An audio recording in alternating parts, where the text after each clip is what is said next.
We are live. Welcome back to another edition of the Earle Sports Bet Show. My name is Nicholas Earle, joined here as always by my brother Tim. And today, it's primarily a baseball show because we get one singular NBA game and one singular NHL game. As we're going to start working our way towards probably those will be more of the type of shows we'll have are primarily baseball with a sprinkle of the other two in there.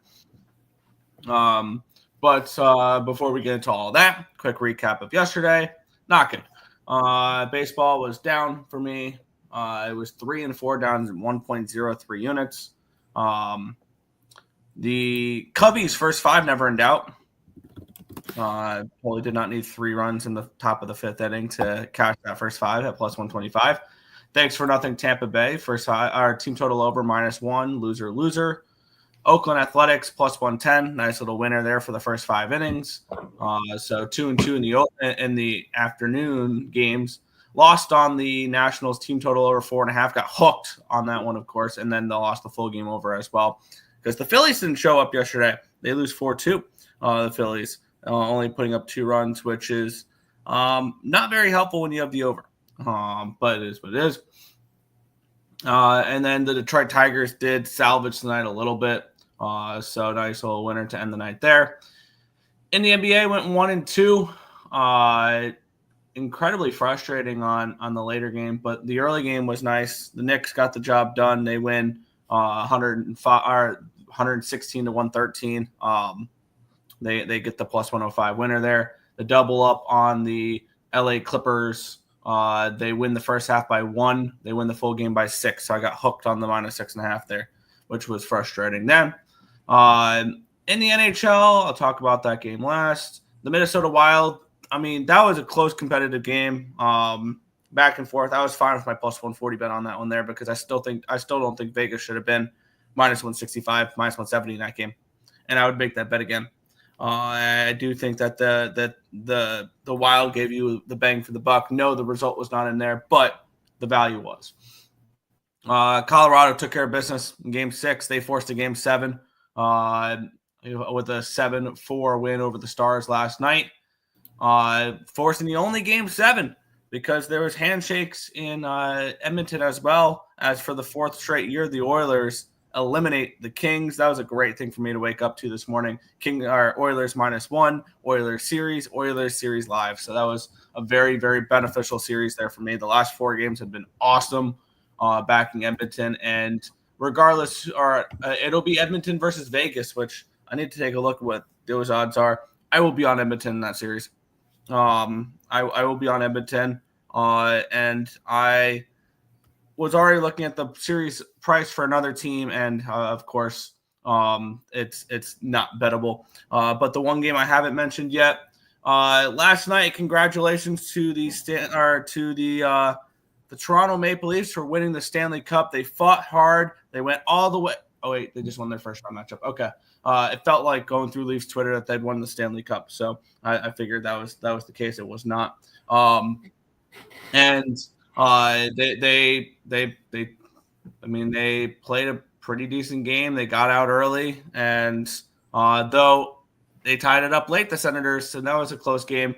And then the empty net at the end sealed the deal. So I was looking at it. So obviously, the Toronto Maple Leafs, they have home ice advantage in the next round. They were the division winners. So obviously, they are the favorites in the series, correct? No, not. No, the Panthers are -170. And here's the thing. All 3 teams that have home ice advantage here in the second round are dogs. The Golden Knights are even money on DraftKings. The Maple Leafs are plus 145, and the Capitals are 135. I've already put 2 units, by the way, on the Carolina Hurricanes to win that series at -150. Little juicy, but I've already bet that. I said I would, and I was very and I was honestly tempted to put another unit on Carolina parlayed with the Panthers because I can't lay -170 with the Panthers, and and maybe it's just you bet the Panthers every game, or you bet the Panthers -1 games or something like that. I got to figure out how to approach that, but. Whether or not it was the Maple Leafs or whether or not it was the Senators, the Panthers were winning that series in 5. But we'll talk about that when that series starts on Tuesday. I want to say Tuesday or Wednesday, because the Panthers are a totally different animal than the Senators were. But something and the Oilers are minus 120 for that series, which is kind of interesting. I'll probably move on the Oilers to win that series as well. Only one unit there, but yeah, overall down day for me though. Very frustrating. Hopefully today's a better day. That's crazy that you had such a down day. Do you know how the site did? Pretty good. The site had a massive day. We went 7-2 on the site, up 6.61 units. Chicago Cubs money line, nice winner there. The under in the Mets game, winner there. Oakland Athletics money line plus 123, winner there. The Washington Nationals. That was the difference there. Is I had the team total over, full game over you, the money line. Plus 154, winner. Ottawa, loser. New York, Detroit, over 212.5, winner. Minnesota Wild, loser. Colorado, puck line, plus 136, winner. Edmonton, puck line, plus 152, winner. Ended up being a really, really nice day. Puck lines really, really helped out there. Because I know somebody always says, oh, don't bet puck lines, don't bet puck lines. And we put two of them up, and bada bing, bada boom. Nice winners. Yeah, up 6.61 units. Great start to the month of May.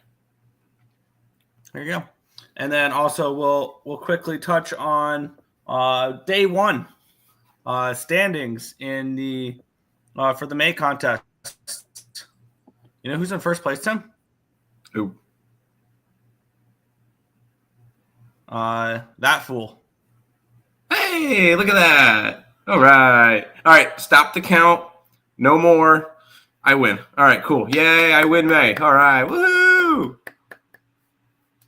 So, yeah, your Ford won up 3.75 units. Markel was 1-0, up 1.35 units. Robert, 2-2, up 0.57 units. Coyote, 5-5, up 0.2 units. Isaacs, 0-1. I was 3-4. Victory Trades was 2-5. Special guest Tim, whoever put in place like that, went 1-4, including losing the Giants money line, the Brewers money line, and the Mets money line. So just chalk, and more chalk, and they all lost. Also, I can't believe I'm saying this, but somebody put in hockey plays into a What? Somebody put hockey plays into a baseball contest. I did not think that I would need to say a baseball contest is only baseball plays.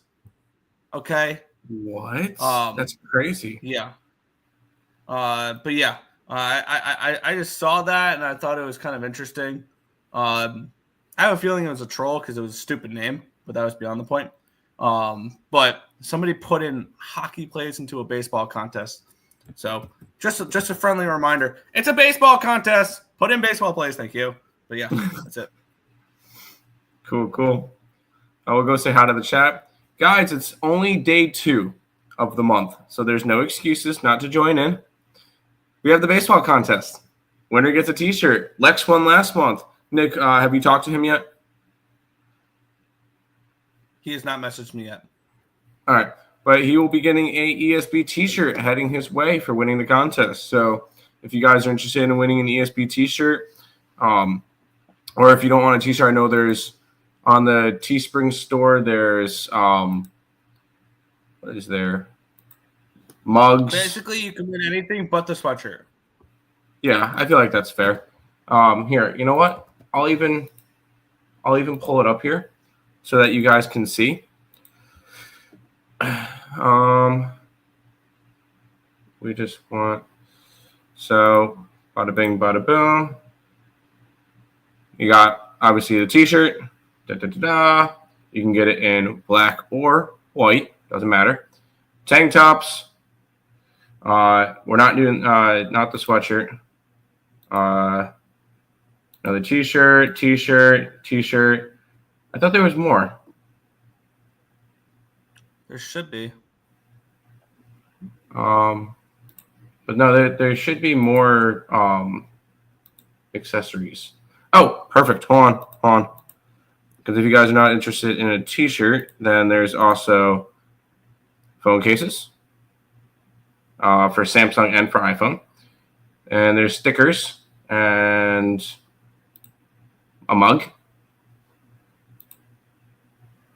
So if you got any of those besides the sweatshirts, because those are a little bit more. Or if you do want a sweatshirt, we'll take care up to what the T-shirts cost if you pay the difference. I feel like that's fair. But there you go. That's the MLB contest. Although we are getting into summertime, so I don't know if anybody really wants a hoodie right now. Good morning, fellas. How are you?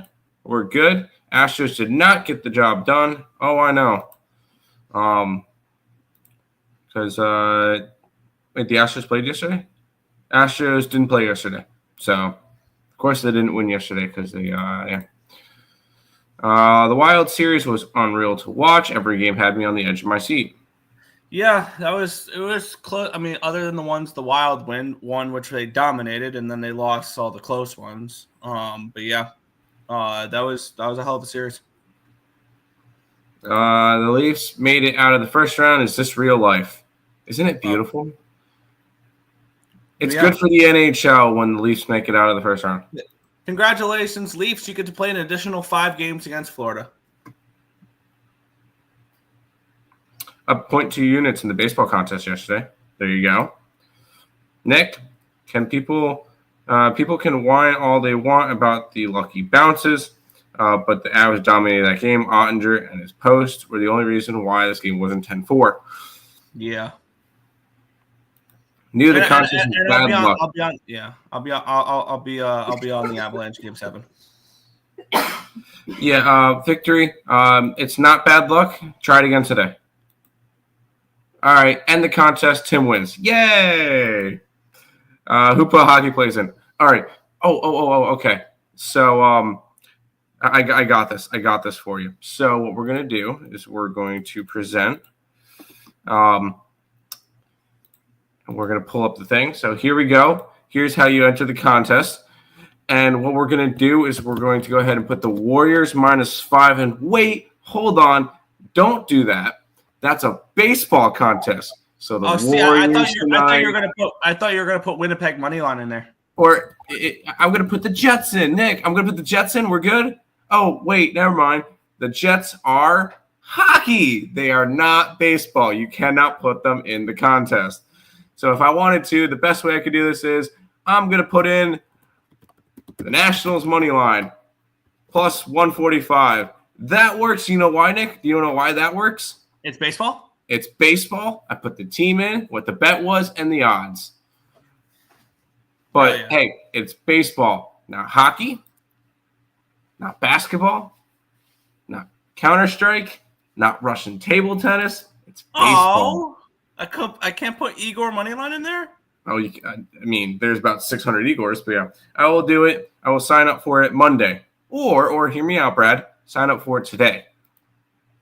Cleveland Guardians series winner. Hell yeah, dude. Good work, Coyote. Nice cash. Brewers and Giants really lost yesterday. That stinks. That is hilarious. Oakland Athletics series winner versus the Marlins at -111. Wow. That's actually a crazy line. Can I get a mug?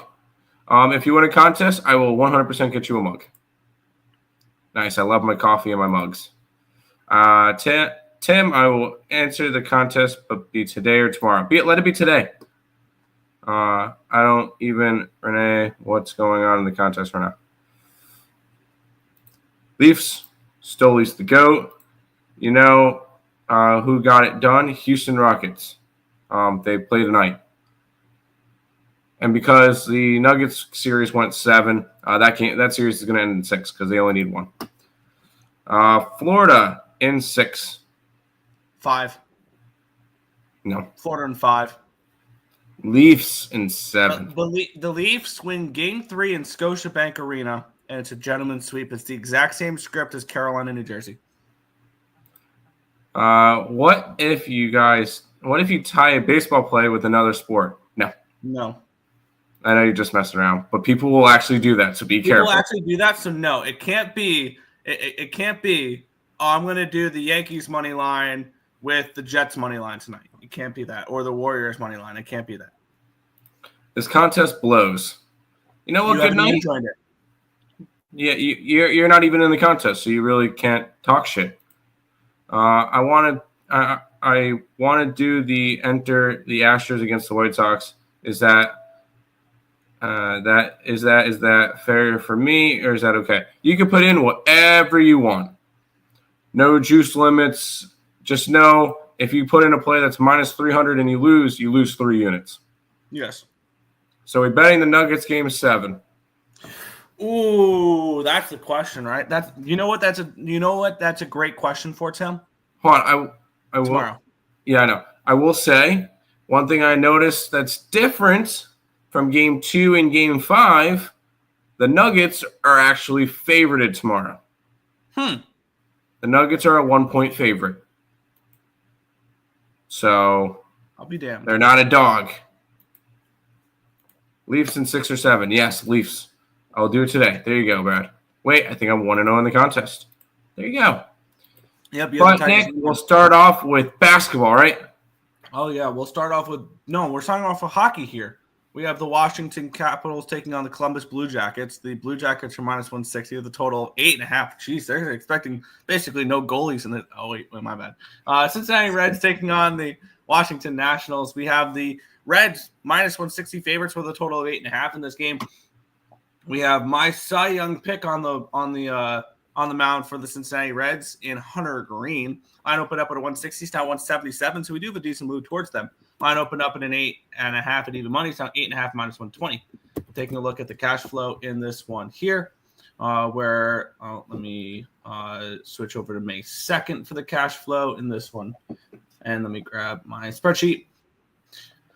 25% of tickets and 59% of the cash is coming in on Washington, yet this line is moving towards the Reds, which is interesting there. 88% of tickets and 91% of cash on the over in this one as well. The line has moved towards the over, suggesting potentially that Mitchell Parker is vulnerable in this game, which I agree with. Mitchell Parker, 2.65 ERA, 1.13 whip, 4.82 strikeouts per round, which is 13%. 3.86 walks per nine, a 2.17 BABIP, a 3.8 FIP, and a 5.35 Sierra. On the flip side, we have Hunter Green, a 2.7 ERA, 0.85 whip, 10.55 strikeouts per nine, which is 30%. 1.47 walks per nine, a 2.21 BABIP, a 3.52 FIP, and a 2.95 Sierra. Bullpen edge, they're both terrible. And they're about a wash. The hitting edge, though, goes towards Washington, 104 WRC plus, which is 16th, compared to 89, which is 15th. For me, I was interested in the Reds a little bit in this game, in this spot. Probably more first 5 than it is full game, even because I don't trust either of these bullpens. And the hitting edge going towards the Nationals right now makes me not want 9 innings of bats in this game if I am backing it. And where's my biggest advantage in this game? I think it is Hunter Green versus Mitchell Parker. This line opened up 157. It's now 170 for the first 5 for the Reds. So we do have the line moving towards the Reds there in the first 5 as well. I think that's where we should target this game, is in the red with the Reds early in this spot. And I would like to back what I perceive as a pretty significant starting and pitching advantage in this one here. The only thing is you're laying $1.20 for the first 5 run line. I do see there's an edge there. Is it enough of an edge? Because I was kind of hoping for on even money with that, and it's not what we're going to get in this spot. So probably just a lean towards the first 5 run line with the Reds. Don't think I'm pulling the trigger on it, though. But that would be the only way I would look at it. I want to go after 2 things, and I know they're going to be constant. They're going to be kind of in a disagreement with each other. I know it's going to sound weird. I want the Nationals here. I want the Washington Nationals. But on the opposite side, I want Hunter Green over his outs. This is the 3rd game in 4 days for the Cincinnati Reds. So it's kind of a weird spot for them. And I Yeah, and then they have today is Friday. Yeah, they have a whole weekend against the Nationals. So they'll end up playing, was it 6 games in 5 days? Mm-hmm. And if the Reds want to set themselves up for success here, they're gonna have to do it by having Hunter Green go very deep in this game. So I'm gonna go ahead and I will be on the Nationals. I'm taking their money line plus 155. That's one of the things I'm going to do. But I think it's going to come with a Hunter Green over his outs. Pitching outs, it's set at scratch that, set at 18.5. That's him going into the 7th inning. And he's gone at least 7 innings. Oh, he's gone at least 7 innings 3 times so far this year. He's a bulldog. I'm going to take him. I can get. I'm going to take Green over. It was either over 18 outs at minus 120 or 18.5 at plus 170. Oh, so I'm going to go ahead and take Green over 18.5 outs at plus 170. Well, what was the other one? It's either 18.5 or what? 18. But I'd rather. But the thing is, 17.5 would be him making it through 6 innings. Yeah, so 18.5 would have him getting at least 1 out in the 7th inning.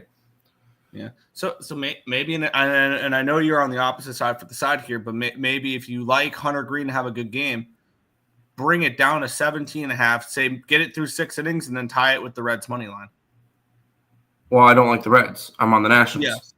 Yes. But no, the way that I see it is, and here's how I kind of had the difference between the 18 and the 18.5 outs.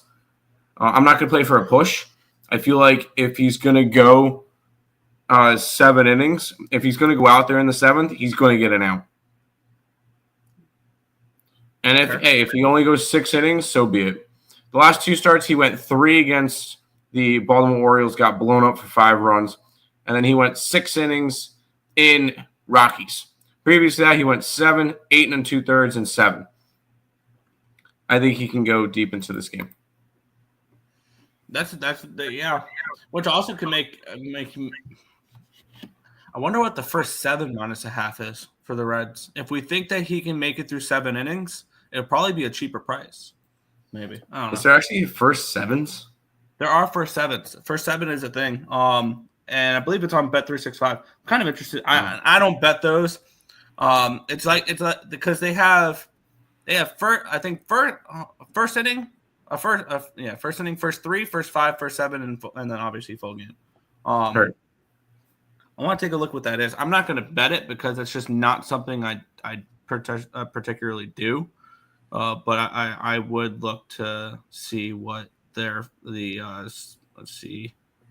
Run line would be for the first 7 innings. Minus a half would be minus 140. Wow. Actually, it's cheaper for the first 5 minus a half than it is the full game for first 7 minus a half. I guess that makes sense, actually, because it gives you more time to cover the half a run. Fair enough.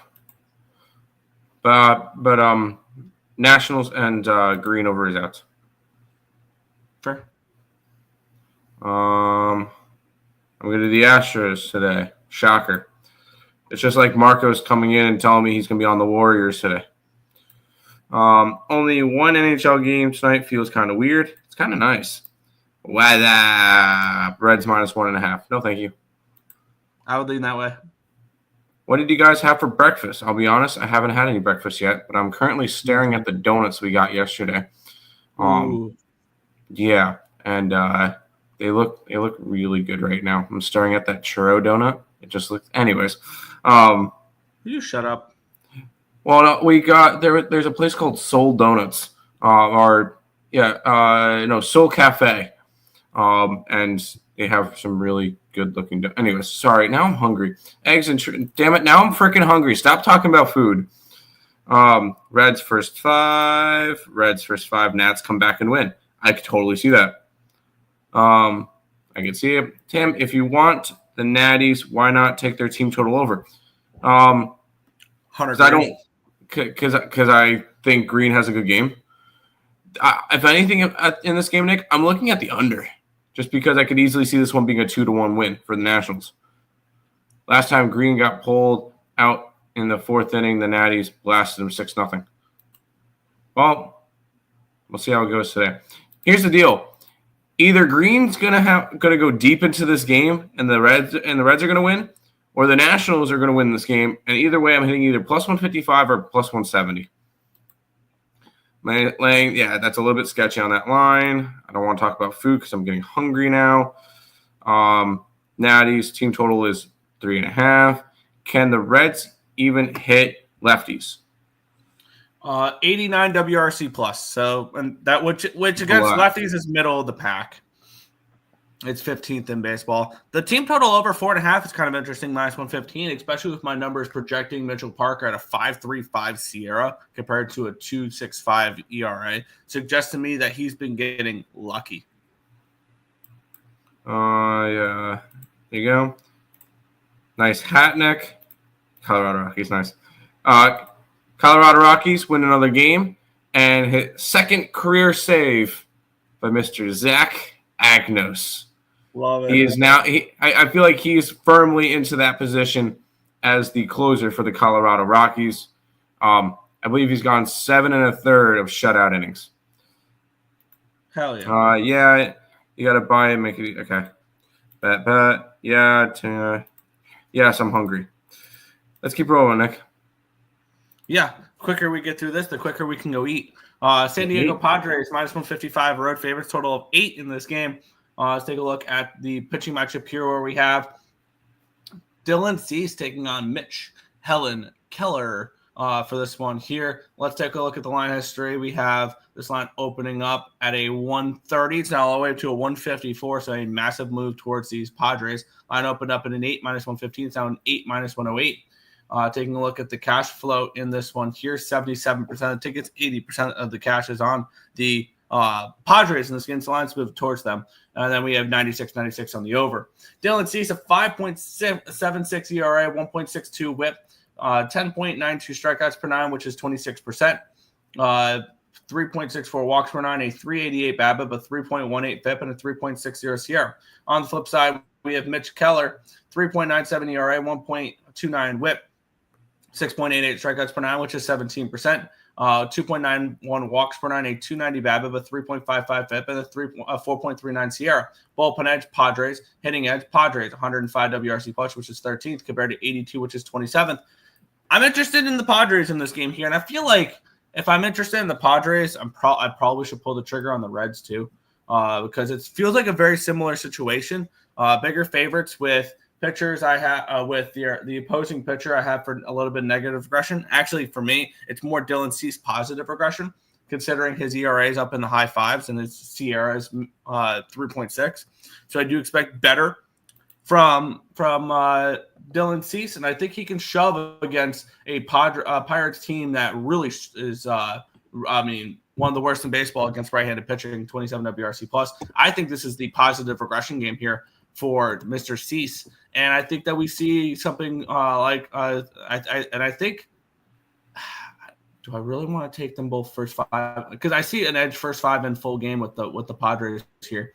I'll lay the half in the first 5 at minus 105, and I am going to take the full game as well. I'm going to shop around for the best number. It looks like 155 and plus 110 for a -1 line, which will be minus 121 over on ESPN Bet.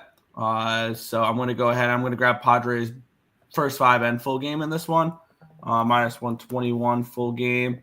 -1, minus 105 first half, minus a half. First 5 minus a half. The first half was on Bovada. The full game's on ESPN Bet. And I am going to add the Reds in the first 5 on the run line in this game, in that first game at minus 120 over on ESPN Bet as well. Now, you say that it's going to be a Dylan Cease game. Mm-hmm. He's gonna have a good game. I like Mitch Keller. I don't. So you would not be interested in the under? I'd be more interested in a Pirate team total under than I would a full game under. I see the Padres being able to hit Keller today. That's part of my projection as well as the Pirates hit Keller or the Padres hit Keller. Dang, I was kind of hoping to get the to do the over here. Sorry, to do the under in this game, and I'm gonna have it under my contest plays. That's fine. I like Dylan Cease. I definitely think Dylan Cease comes kind of back. I want to say back down to earth, but like back down to his baseball card number. The 5.76 to the mean, and he's better. Yes. Yes. Also, I don't want to overinflate it, Nick, but he started 6 games so far this year. 1 run, 2 run, 2 run, 2 run, 3 run, 9 runs in a game. Yeah. That's going to inflate your ERA right off the rip. That's why I'm not overly concerned with ERA this early in the season. I think it's kind of useless to be worried about ERA this early in the season. And that's why I think obviously you see positive regression from Dylan Cease. And let me look at something from him. Do you happen to have strikeout numbers for the Pittsburgh Pirates against righties? Is that something part of your spreadsheet? I do not, but I can get you that in a minute if you give me just a second. Yeah, I'll look up the certain prop too. From left-handed to right-handed here because left-handed up earlier. The Pirates, they are against righties. They're 28th in baseball with an 81 WRC plus. They have 875 plate appearances against right-handed pitching, and they strike out at a 22.2% rate, which is 13th, the 13th worst. The Rockies strike out 27.6% rate. The best team in baseball at striking out versus righties are the San Diego Padres. They only strike out 18.6%. The Mets, if you were wondering, they're 20th. They're 20%. They're the 22nd worst. So man, but you mentioning that the San Diego Padres strike out a lot against them too. No, they do not. They strike out the least against. They strike out the least. Okay, heard. Well, actually, then that's going to help. Oh well, I don't think I can do that then. Do we have alternative lines from that? Because I want to. I'm also gonna take. This is a Cease game, Nick. I'm gonna have 3 player props for Cease. That's at -120, and total run. Oh, can't. Never mind. I'm only gonna do.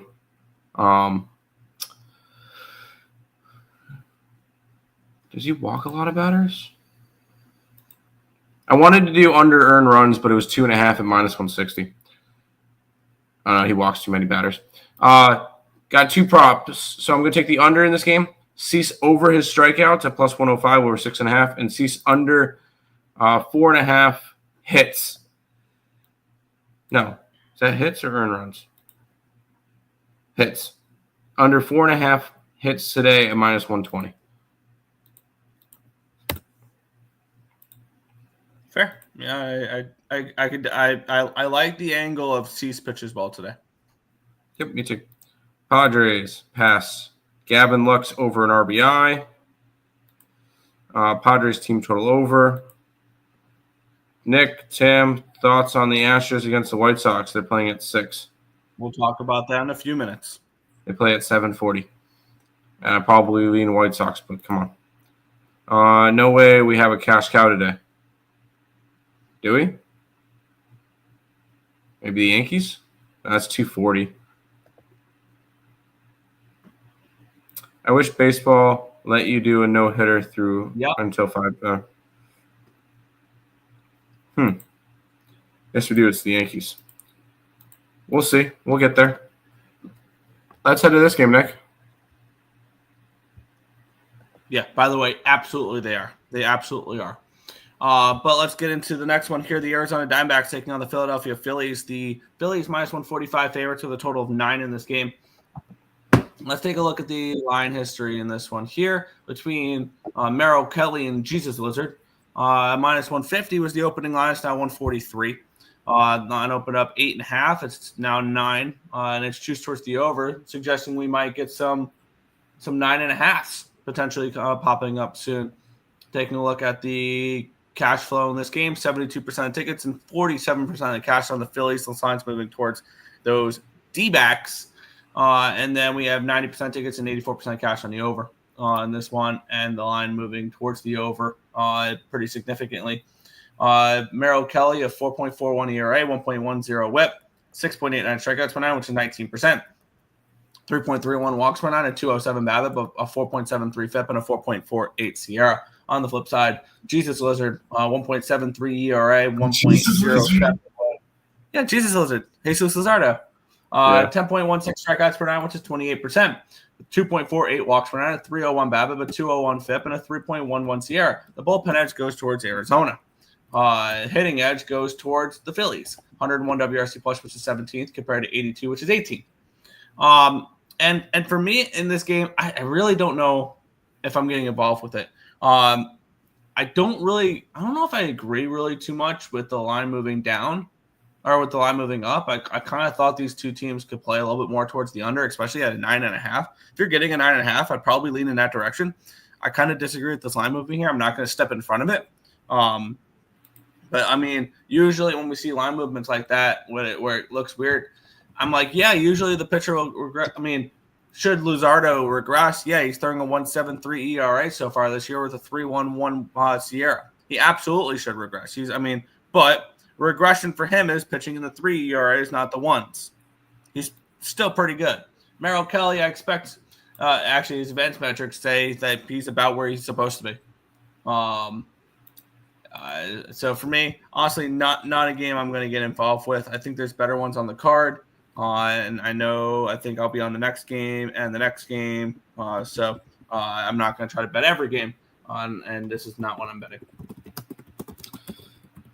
I want to put something up for this one because I love the under in this game.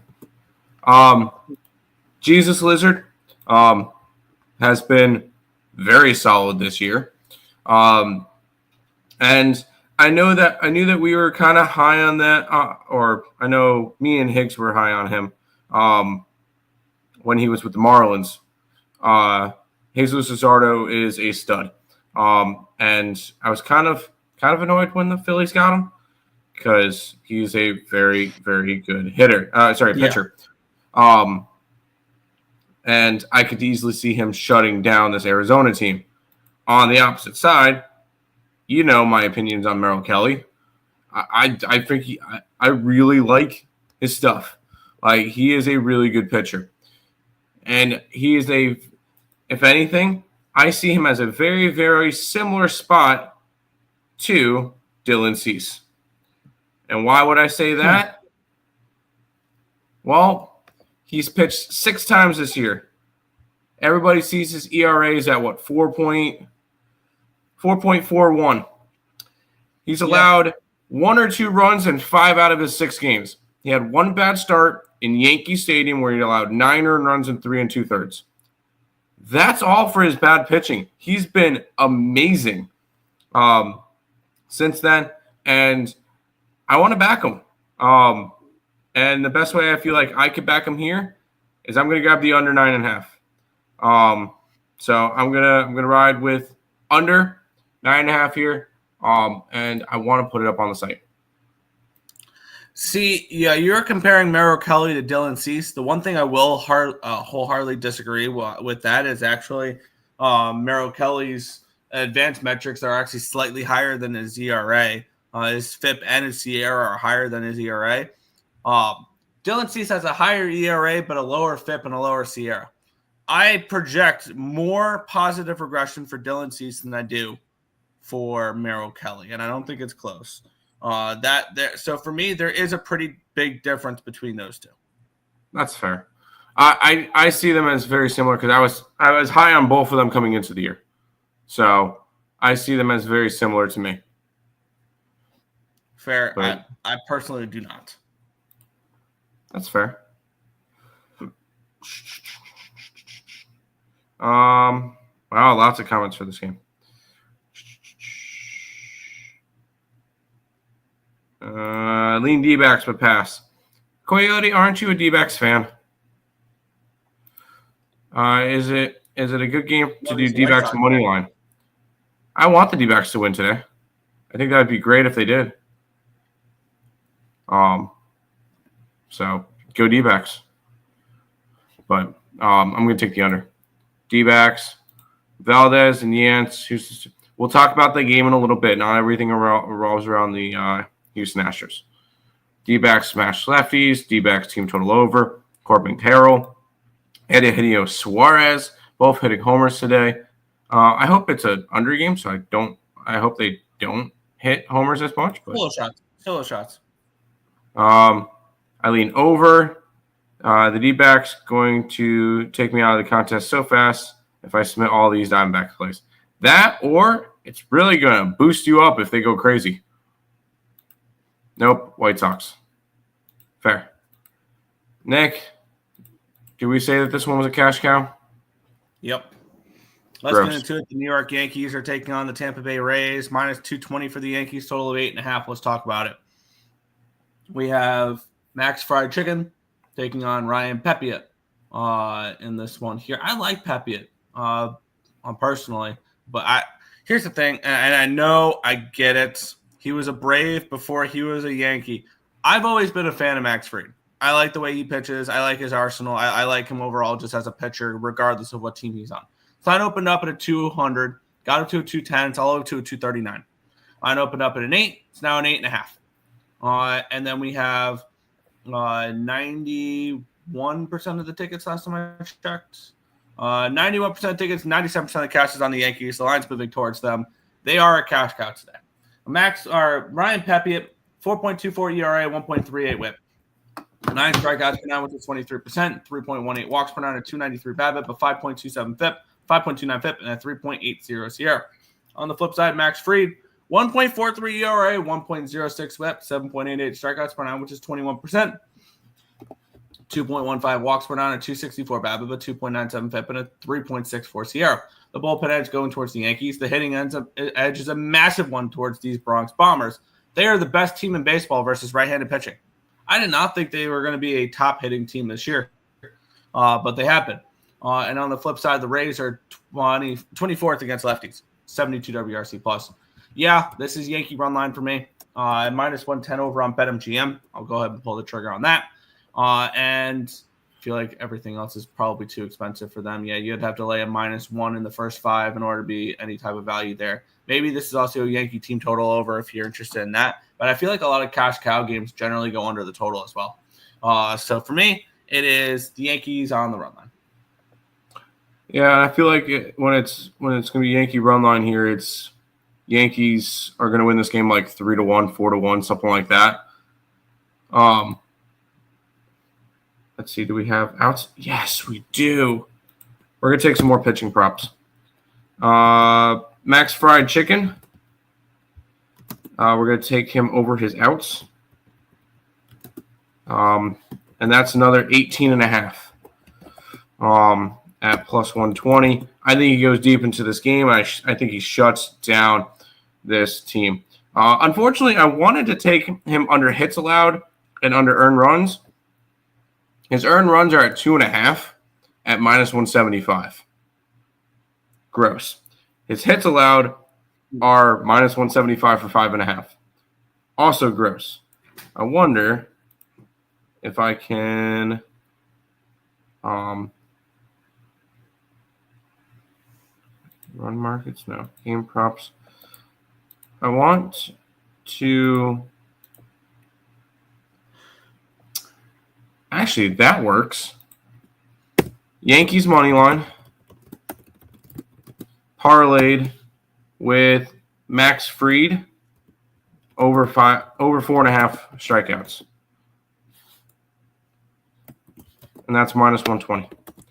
So Yankees run line, Max Fried over his outs, Max Fried over his strikeouts with the Yankees money line parlayed with it. That's where I'm going to go today. And if you're somebody who parlays things, the Yankee money line is probably something you can throw into a lot of your parlays and feel pretty safe about it. I would for sure. And yeah, I know I don't parlay. I did the 2-leg parlay because I felt like I feel like that one's okay. But I wouldn't do more than 2 legs. Yeah.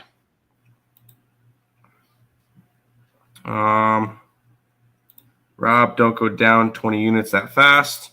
Yankees run line. Hammer the Yankees -1.5 multiple units. The over, Judge to get a home run is +150. See, I don't see value in that. A home run prop at +150? No. Huge steam went down the under in the Philly game. That makes sense. Lean under, team total under for the Rays.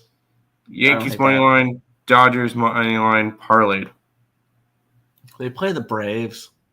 I don't know. The Braves seem live. I have to take a deeper look into that one there, but the Braves have been playing better as of late. Granted, they've played the Rockies, but they've been playing better as of late. My 2-leg parlay lost yesterday with the wow. Man, if you went the opposite way, it would have been big money. Big money, big money. Let's keep going, Nick. Yeah, we have the Baltimore Orioles taking on the Kansas City Royals, -130 favorites, total of 9.5 in this game. Pretty high total for a Royals game, but not for an Orioles game. Line opened up 142. It's now 140. My bad. Opened up 143. Immediately went down to a 130. Went down to a 122, and now it's come back up to a 142. So do with that as you please. Line opened up in a 9, juice towards the over. It's now 9.5, juice towards the under. Taking a look at the cash flow in this game here. We have 82% tickets, 83% cash on the over. Line's moving towards it. We have 60% of tickets and 91% cash on the Royals in this one as well. That's really, really interesting.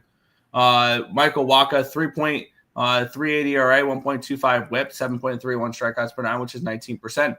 3.38 walks per 9, a 281 BABIP, but 2.99 FIP, and a 4.41 SIERA.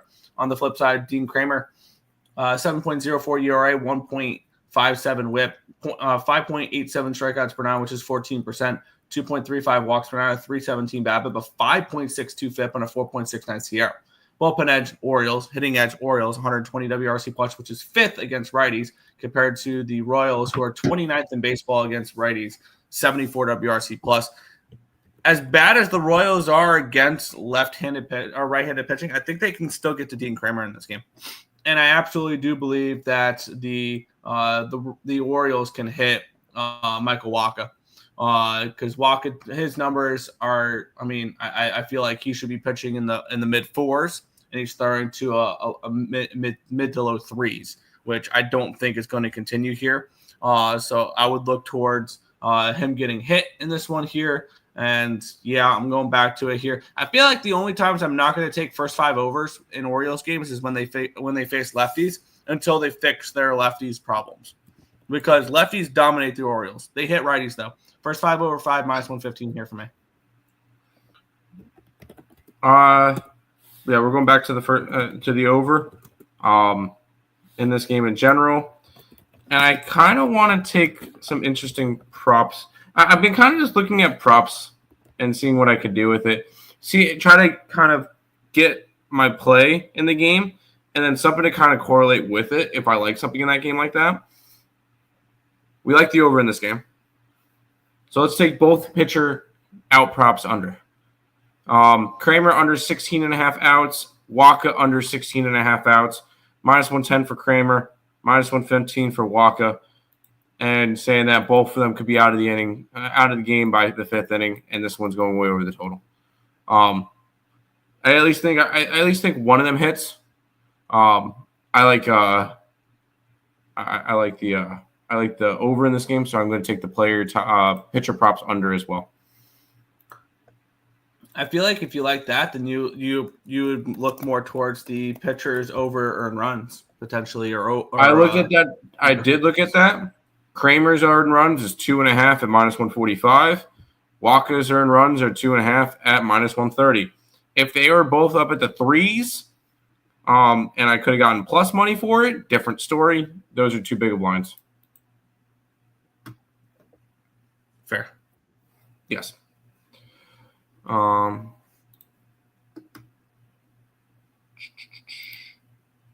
Didn't the Dodgers do poorly on their road trip? No. Royals on the road fade. AAA Royals. If the Rockets win, even the series can go back to 7. It's not going to go 7 games. Under. Oh no, Dean Kramer, can't trust him. Not forcing anything. WRC plus of 77 for the Royals. It's 74 WRC plus versus righties. They're not. Can't trust the Royal bets. Do the Royals have a good bullpen? They did pretty well yesterday. Royals okay. plus 5. Put it in the contest. Over and yep. Oh, that's kind of a nice. I don't hate that look. I don't hate that look though. Not at all. Head to the next game. Yeah. We have the Toronto Blue Jays taking on the Cleveland Guardians. -140 for the Blue Jays, total of 8.5 in this game. A little bit of a price here with Toronto, considering how they've been playing as of late. But when you see who's on the mound, it kind of makes sense. It's Chris Bassett versus Logan Allen. Line opened up 126. It's now 143. So we have a decent move here towards the Blue Jays.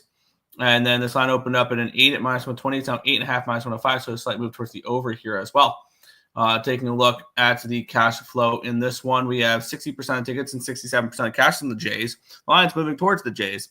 92% tickets, 93% cash on the over here as well. Let's take a look at the pitching matchup here, where we have Logan Allen versus versus Chris Bassett. Logan Allen, 4.21 ERA, 1.56 WHIP, 6.31 strikeouts per 9, which is 16%. 4.56 walks per 9, a 309 BABIP, a 421 FIP, and a 5.13 Sierra.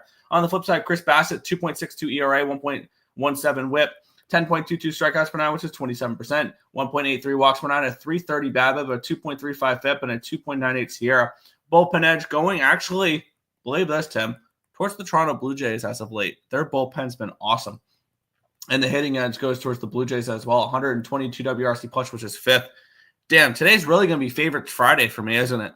I'm interested in the Blue Jays in this game and potentially on the -1 line in this spot. I think they have an edge in starting pitching. They have a slight edge in the bullpen, and they have the edge in the bats as well right now in this game. They're at home. The line's moving towards them. They're not overly public. I feel like this correlates everything for the Toronto Blue Jays on the -1 line because now they are 145. So it'd be one. I'm going to shop around, try to find a best available number. Could be 145, 154 on BetMGM. Let me go ahead and confirm that, and then I'll pull the trigger on them there probably. In this one here, on the Blue Jays on the -1 line here in this game.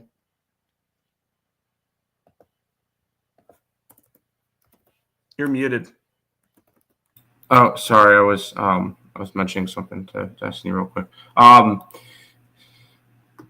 not going to take a side in this game. These are two teams I can never get right, so I'm not going to do that. But I feel like I kind of want to go after something in this. I guess it's kind of slowed down a little bit lately because he started to struggle a little bit. I kind of like I was kind of looking Bassett over his strikeouts,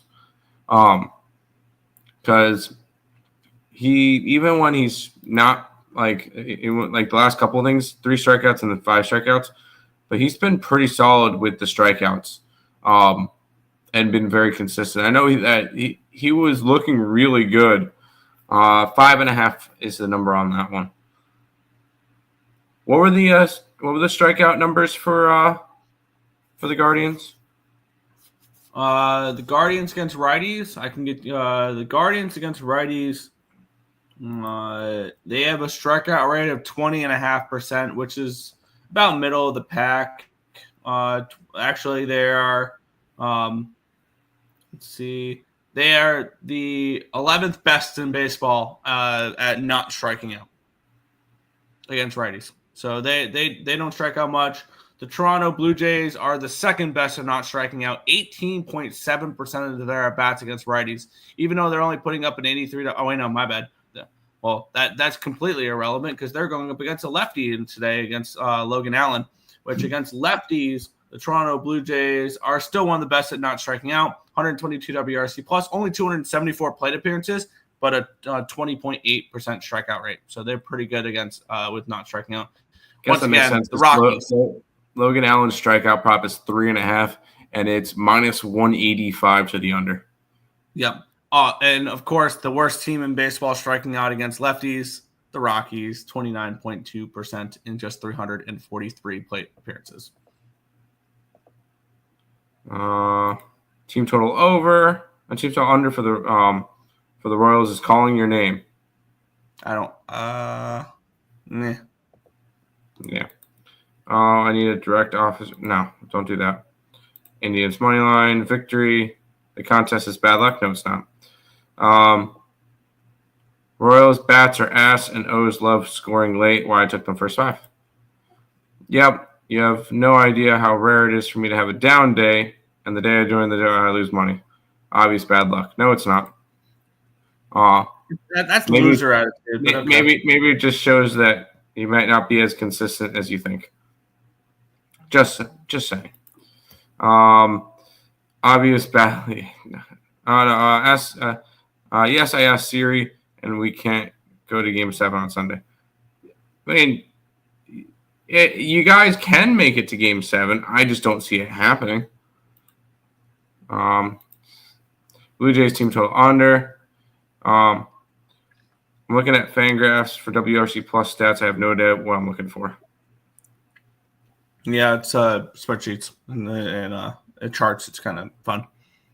Coyote day 1 means nothing, and the last contest I told you initially took long shots because second place gets you nothing, which I didn't actually bet IRL.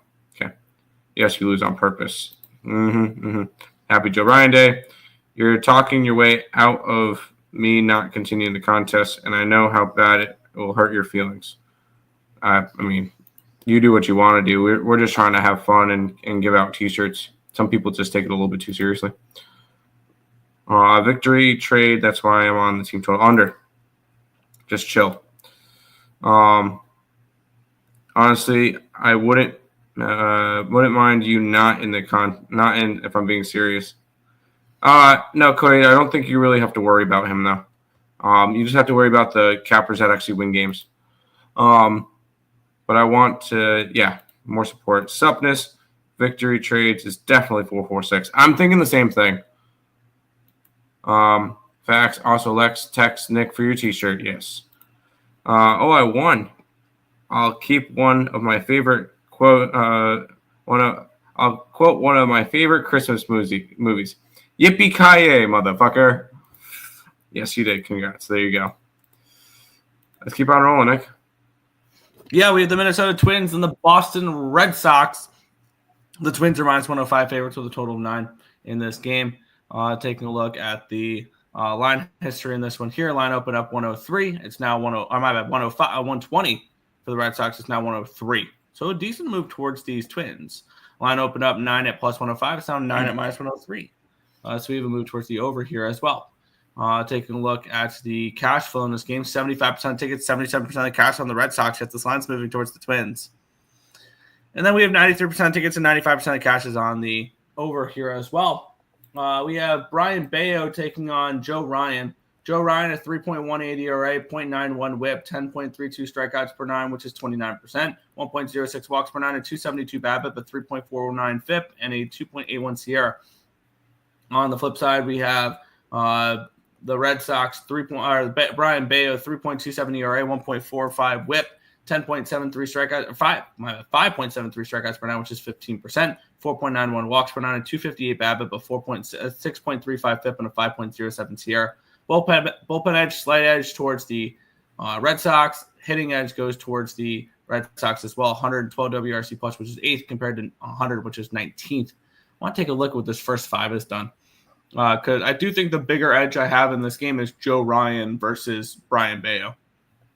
Because the bullpen edge is not with the Red Sox, and neither is is not with the Twins, and neither is the hitting edge, which the line's not moved at all for that first 5. This is Twins first 5 or no bet for me. That's the only way I'm looking at this one at all. So that'll probably just be a lean for me at the moment. but I'm leaning towards the Twins here. Yeah, I don't think I'm gonna get involved in this one. This is a Red Sox team that I still need to see a little bit more from Bela. Although 2 solid starts to start off, with allowing only 4 runs across 11 innings is pretty solid against Cleveland and Seattle. And Seattle's no longer a pushover when it comes to offense. No. So that's very interesting to see. But I want to kind of see a little bit more from him. It is a lean towards Boston or nothing. Joe Ryan's been really good, though. So this one's going to end up being a stay away spot. I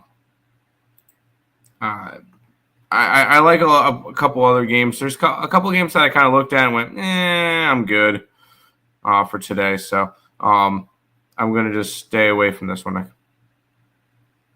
Yeah, I understand that. I'm not going to pull the trigger either, but I was tempted on the Twins. That's fair.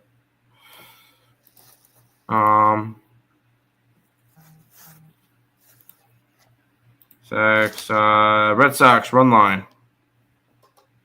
I mean, that's probably some good juice. I'm not going to – hey, friends don't talk friends off of big plus money. Lex Steele healthy. Yeah, Boston minus 103. I can see Joe Ryan pitching good, and the Twins give him no run support. Totally an option. Pass. Rock Favors ain't walking through the door. The Kings have been eliminated. The Kings were eliminated last night. I used Victor Arvidsson, the former LA King for the Edmonton Oilers. Kevin Fiala ain't walking through the door. The Wild have been eliminated. I use Alex Tuck. I didn't even realize Alex Tuck was a Minnesota Wild. Yeah, he was also a Vegas Golden Knight. I knew that. He played with them in the Cup. See, yeah, we missed out on a beautiful opportunity for probably the best one I could have come up with. What? If the Wild would have won the series, I would have put in the picture of Marc-Andre Fleury with the sword in his back saying Marc-Andre Fleury ain't walking through the door. Vegas was eliminated. We missed out. Oh, that would have been great. That would have been awesome. That would have been just perfection. But instead, we get to laugh at the Minnesota Wild for getting eliminated in the first round 8 out of the last 10 years. Them getting eliminated this round was not something to laugh at because they were the better team through most of that series. And what happened? Vegas wins a couple overtime games and they take the series. Hey, that's what it takes sometimes is puck luck sometimes, and that's fine. Obviously, the Wild did something to piss off the hockey gods. I think it's kind of funny. And Darcy Kemper. Yeah. So Darcy Kemper would have been a good one for your thing. Mr. Lex Steele, winner of the March-April contest, coming in with the $4.99 dono. Trick. Oh, yeah. The price is right. Lex, congratulations on winning the contest. You put in a good month. We do appreciate the dono, so thank you very much. Y'all see, I posted my plays, wondering y'all thoughts, but don't want to slow down the show too much. We saw. We saw you posted earlier. We said Tim said he liked the look, right? It was the one player prop thing. Yeah. It was like a 3-1. Yeah, that was I laughed. Hockey is puck luck. I love it. Boldy and Kaprizov are the best forwards in the NHL, no debate. There absolutely is a debate, and 29 and 97 in Alberta would like to have a conversation for that. Absolutely. I would have said a couple guys from Colorado as well, but they traded one away. So, but yeah. When did Tuck leave the Sabres? He didn't. But he was a former Golden Knight too. He was part of the expansion draft. Yep. Leafs core 4 is coming in hot against Florida. It's about goddamn time they did something when 4-year players are combining to make $50 million. By the way, you skipped a game. There we go. Oh, yeah. We have the Oakland Athletics And the Miami Marlins, the Athletics minus 135, favorites with a total of 9 in this game. Take a look at the line history in this one here. I clicked on the wrong one. You got me clicking on the wrong game now too, because I was looking at that Dodger game that you had clicked on. There yeah, don't blame me. Yeah, all your fault. Line opened up at a 136, and it's not moved at all. Not even a penny, nothing. Line opened up at a 9 at minus 105. It's still now a 9 at minus 125. So we have a move towards the over here as well, with 91% tickets and 92% cash coming on them. 65% tickets and 85% cash coming in on the Oakland Athletics. We have Valente Belozo on the mound for the Miami Marlins, a 2.25 ERA, 1.63 whip, 6.75 strikeouts per nine, which is 17%, 4.5 walks per nine, a 360 BABIP, a 308 FIP, and a 5.56 SIERA. On the flip side here, we have Gunnar Hoglund for the Athletics. And if you feel like you've never heard this guy before, well, that's because he is making his major league debut for the Athletics. He pitched in AAA Las Vegas this year so far. He was 1-2, but a 2.43 ERA in Vegas this year. That's really solid in 29 2/3 innings and across 6 starts, only getting up 3 home runs in that, and a 30-7 strikeout to walk ratio. Love to see that. And then up until last year.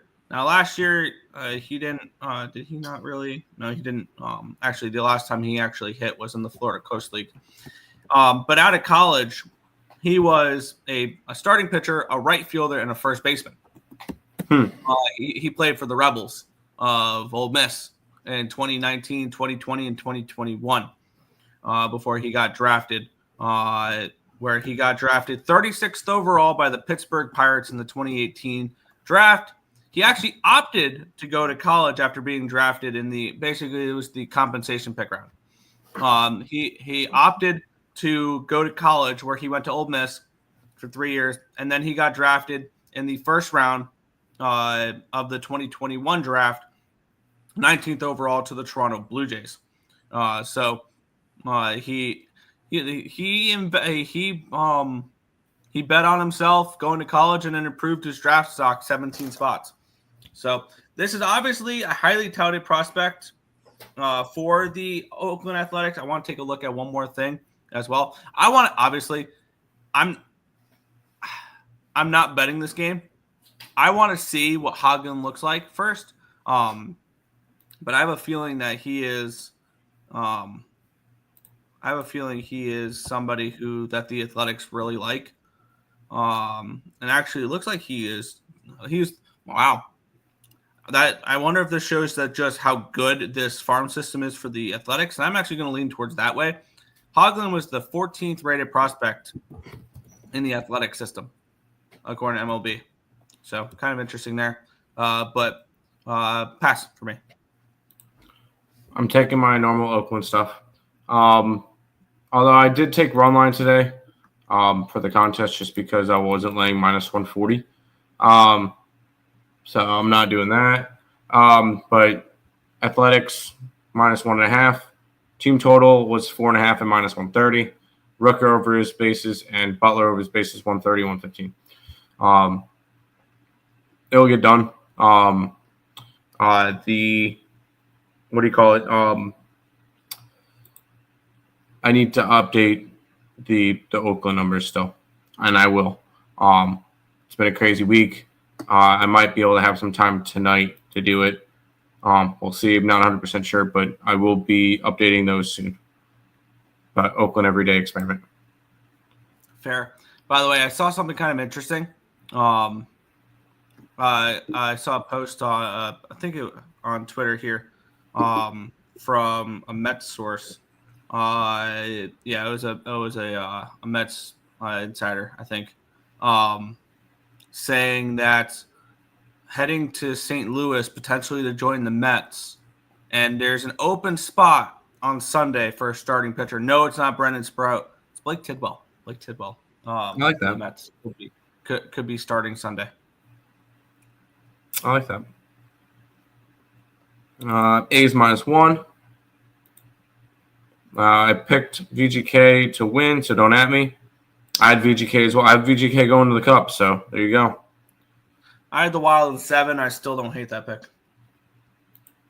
A's Day. Nick, are your NHL future, are any of your futures good? Terrible. I already lost the Canadiens, the Senators, the Wild.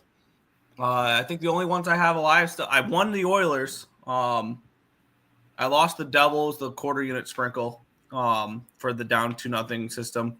Not system, but like experiment I wanted to do. I need the Blues to win tonight in order to keep that one alive. And I need the Avalanche in Game 7. So not really. They've been. I went for chaos, and it's been nothing but chalk. Sorry. Happens. Yes, you could do both. Yep. You can. Over A's run line, Bidet over RBIs. No team should be -300 in baseball. Shirt idea. Yep. It's actually creepy how 4, 5, 6 comments on every single Twitter post. Yeah, it is a little bit creepy and weird. Like we were posting the stuff from the concerts and stuff, and then somehow Ice 9 Kills turn into the Knicks. I have no clue why. Kind of a stupid comment on it, but because that's exactly what we want to see when we have a concert pick, or like I think I put something from like the Ren Fair up there, and he posted something about the Mets. I mean, it doesn't make sense, but Athletics have just looked better than usual because Texas Rangers have horrible offense except for one game giant burst. I'm here every day, Rob. Does that make me a creeper? No. That 446 comments on all of our stuff. Last NHL future live is Jets in 6 plus 380. That's going to cash. Yes. That's easy money. Yeah. Yes, that part's creepy. All right.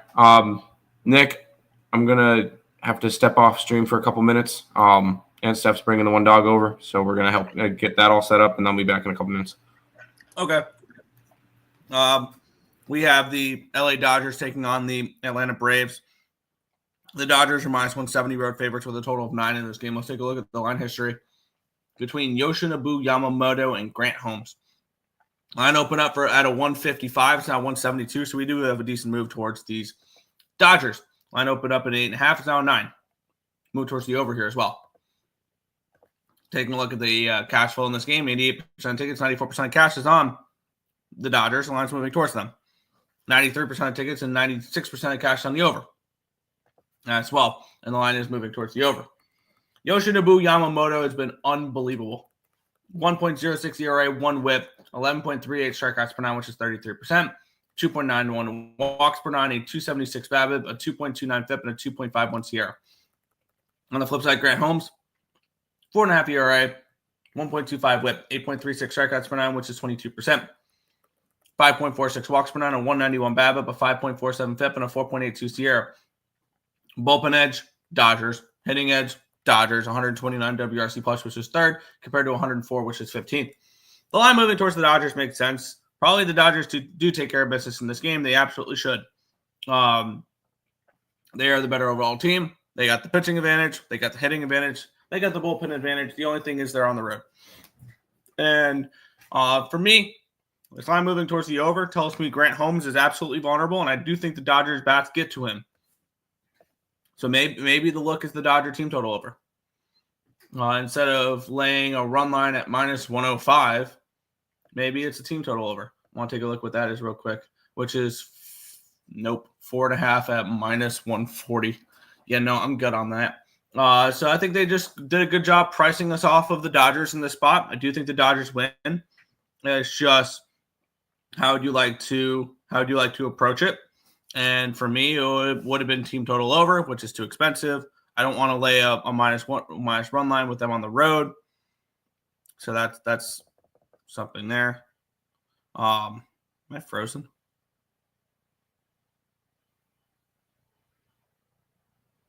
Cool. There we go. Totally froze up for a minute there. For me, not a spot I'm getting involved with. It's absolutely Dodgers or no bet. But I mean, there's really no spot that, like, even you're laying $1.25 for a first 5 run line. You know, I mean, maybe it's a Dodgers double result. Which even then, Dodgers double result might be even money. I'm kind of curious with that. I know Bovada has double results. I don't really bet double results, but I'm just curious what the price is on that for first 5 full game, first 5 run line, full game money line. And of course it won't load when I wanted to. There we go. I just had to talk shit to it. MLB, Dodgers, and the double results. Where is the double results? Game props. There we go. Halftime, full time. Dodgers. Minus 105. That's not even worth it. Yeah, no play here for me, but I do think the Dodgers probably take care of business in this one.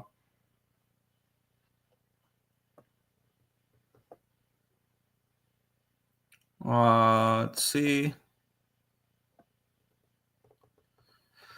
And they've only been playing the White Sox there you go. Yes, creepy. Capped for the cup. No, I have Carolina in 5, maybe 6. I laid 2 units on Carolina to win that series at minus 150. I laid the juice. So I'm confident that there. This is just my lone observation, but it seems in my opinion that playoff sports over the last 6 months are pretty damn square, including last year's Final Four. But it's been nothing but chalk. It's been kind of boring, honestly. But yeah, it's been chalk. Braves be tempting? Not really. Over 9. 446 leaving 14 comments on yesterday's video shows he has a strange obsession with DSB. I'm not here every day because I don't care all that much. Proves that I'm not 446. That's fair. Braves ain't ready for this Japanese pitcher. Yeah, no, Yamamoto has been the best pitcher in baseball. We know you're. Yeah, I just come here because this is the time I cap and they help. Yeah. I'm here because I love the grind. Yeah, I cap and bet before the show because it takes me a long time to look at everything. And that's fair.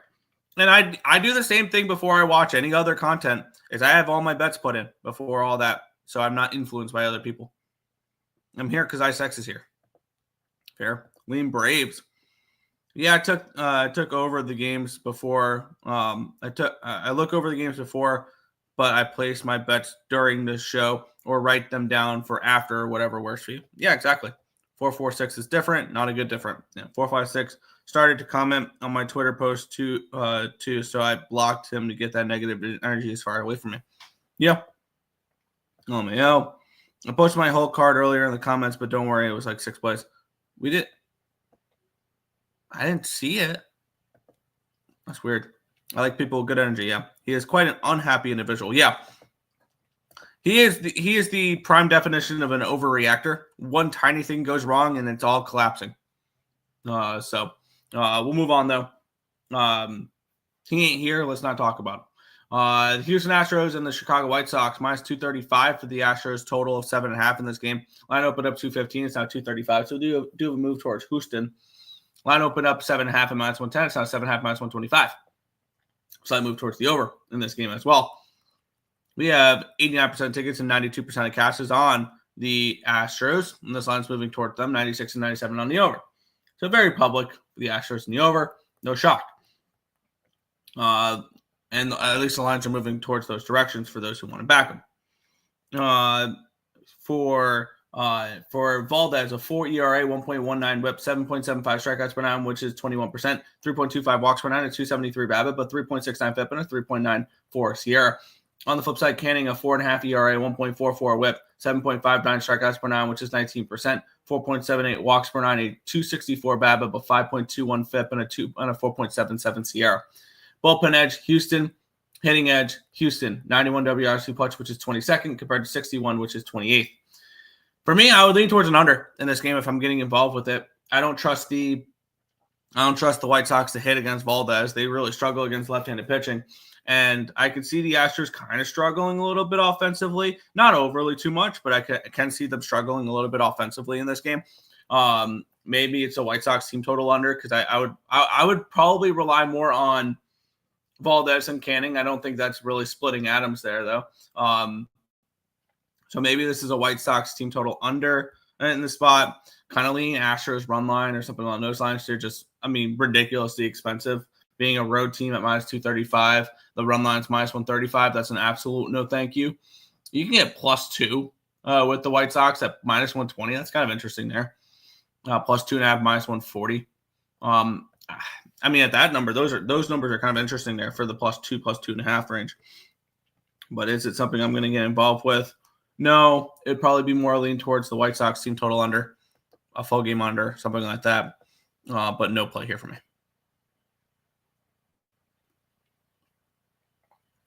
All good. And you here, stop you. Resubmit it. I don't remember seeing that. I don't remember seeing it.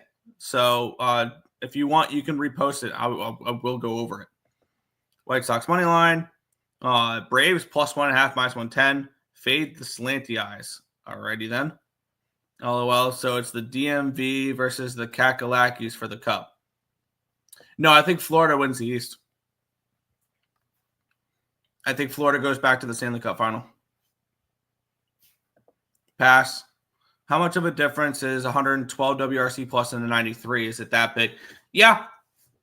93 WRC plus is 7% worse than league average. 112 is 12% better. A little bit different.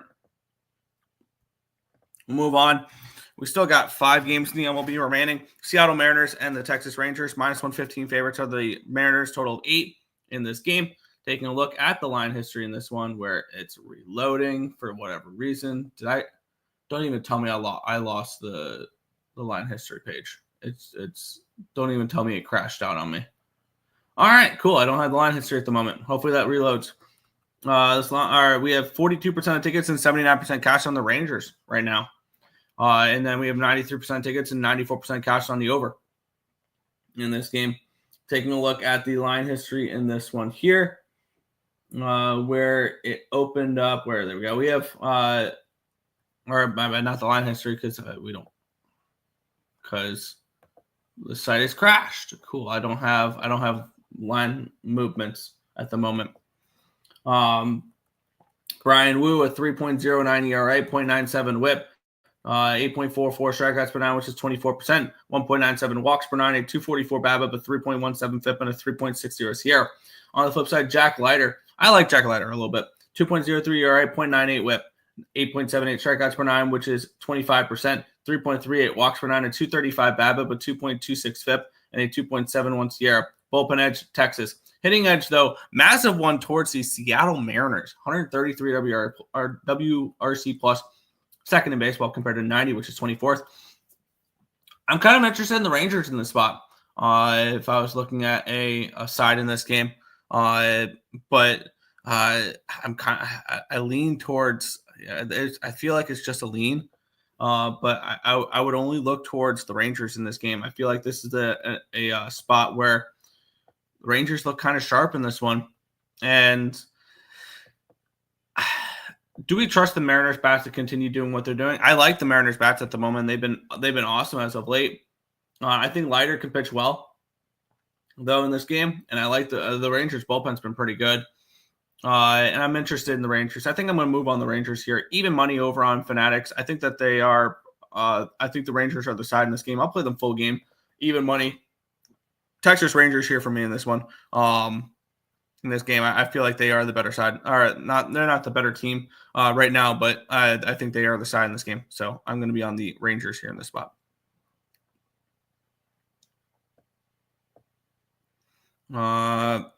Line slightly moved towards Seattle, like 3 cents. Look here, appreciate it. Back the team with the new head coach. Go Rangers. That's great. Obviously, Mike Sullivan named the new head coach of the New York Rangers, not the Texas Rangers, but the team in there. Morning, Nick. What's good there? Line opened up -125 ESPN bet, now -115. All right. Two really good pitchers. Seattle money line. Brian Wu Day. Woo! Yeah. Don't care about the market move. Over betting Mariners. All right. Cash that nice Oilers to win the series at plus money last night. Yeah, we did. Plus 375. That was so much fun. That series. Watching that switch over there. Watching that. Yeah, I like this one. Mariners second best hitting team in baseball. Yeah, they've been awesome so far this year. I do think that this is. I do think this is a Texas spot. Yeah. Damn, I want Seattle. You can still bet Seattle. Absolutely, you can still bet Seattle. I'm not saying you can't. We're not going to all sit here and agree on every game. It's just not going to happen. Yeah. Rangers, after an embarrassing loss, only for good teams. I feel like the Rangers are a good-ish team. They are. Did we already go over the games? Jesus is starting today. Yes, he is. Jesus is starting. Yeah, Jesus is starting today. I did not bet that game. I'm realizing over time that I'm smarter than the market movements, and you let them dictate your bets. It's quite hard to outperform it. Interesting.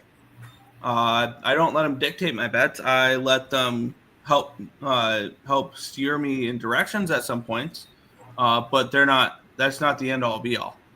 I like Jack Leiter. I think he is an underrated pitcher. I feel like I don't know if I put him in my rotation or not, but I feel like he is somebody that I am very, very, or much higher on. I remember watching him pitch for Vanderbilt. I've always been higher on them, but yeah, no, it's not the end all be all. They don't dictate my bets, but they help push me in that direction. They help confirm it. But yeah. Yes, we did with the Lizard guy, right? Yes. Rangers team total over. Don't hate that. Seattle is the bet. Over 7.5. Mike Trout is on the injury list. Why can't we have nice things? Shocker. Mike Trout's hurt again. That sucks. That really sucks. He's been really good so far this year, and I enjoyed watching him play. But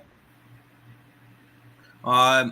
They are another factor to hit confirm the bet. Yes. Not the end all be all. Yes, exactly. But it is useful. It's Blues money line day, first period and full game, and a small sprinkle on the puck line. Yes, I'm on the Blues. I got -120 with them. I am on St. Louis. Athletics took 4 out of 6 from the Rangers, and looking at the last 20, the Rangers have a bad offense. I think this is more of an under game, and I think that the Rangers can outpitch the. I think Leiter can outduel Brian Wu at that number. I think he absolutely can. Cash the plus 2.5 spread. Now hoping to grab that. Oh, you got plus 2.5 games for the Blues. That's awesome. Hell yeah. But Tim, did you want to touch on any games that we went over? We went over Dodgers, Braves, Astros, White Sox, and then Mariners, Rangers. I'll be honest. The only play I have in either of those games is I took the Braves. Really? I just thought it was a little bit too wide of a line. I'm getting I'm getting a decent home dog. The Braves have looked better as of late. I feel like they're just a team that I want to be backing right now rather than fading. So I took the Braves today. I got plus 155 on them. Wow. What? Why, you weren't expecting that? I was leaning Dodgers, but they were too expensive. Fair enough. Well, we'll keep on rolling. Yeah. We have the Chicago Cubs taking on the Milwaukee Brewers. The Cubs -115 favorites with a total of 8.5. Oh, good. I have my line history back up. Perfect. That kind of crashed for a second there. I want to take a look real quick. The line opened up for that Seattle game 113. There we go. 113 is now 109 for Seattle. And the line opened up 8.5 and it's now down to an 8. Okay, so there was that. Chicago and Milwaukee, though. Ben Brown taking on Quinn Priester. Line opened up 109 for the Cubs. It's now 114. Line opened up at an 8.5, -120. It's now 8.5 and -102 is now 8.5, -120. Looking at the line history in this game, 97% of tickets, 94% of cash is on the over in this one as well. 63% of tickets and 60% of cash on the Cubbies. And the line's moving slightly towards them. Ben Brown versus Quinn Priester. Ben Brown's not been particularly great. 6.04 ERA, 1.89 whip, 11.01 strikeouts per nine, which is 25%. 4.97 walks per nine, a 4.13 BABIP, a 4.19 FIP, and a 3.95 Sierra. On the flip side, Quinn Priester, he's been good so far. He's been okay so far, but I do expect negative aggression from him. 3.79 ERA, 1.63 WHIP, 6.16 strikeouts per nine, which is 15%, 5.68 walks per nine, a 3.05 BABIP, a 4.29 FIP, and a 5.29 Sierra. Bullpen edge, Brewers. Hitting edge, though, Cubbies, 115 WRC plus, which is 7th, compared to 105, which is 12th. And for me, in this game, I am looking to go right back to a bet I cashed yesterday. And I would like to back the Cubs in the first 5 innings in this game. I see Quinn Priester regressing. And I can see the Cubs getting to him early in this game. It is minus 125 over on Bovada for the first 5 money line. And I'm also interested in the first 5 team total over here as well. It's 2.5 plus 115 on Bovada. I'm going to do both. I'm going to double up on the first 5 here with the Cubbies. Cubbies first 5 money line minus 125. Cubbies first 5 team total over 2.5 plus 115. I'm with you. I'm with you on the Cubbies.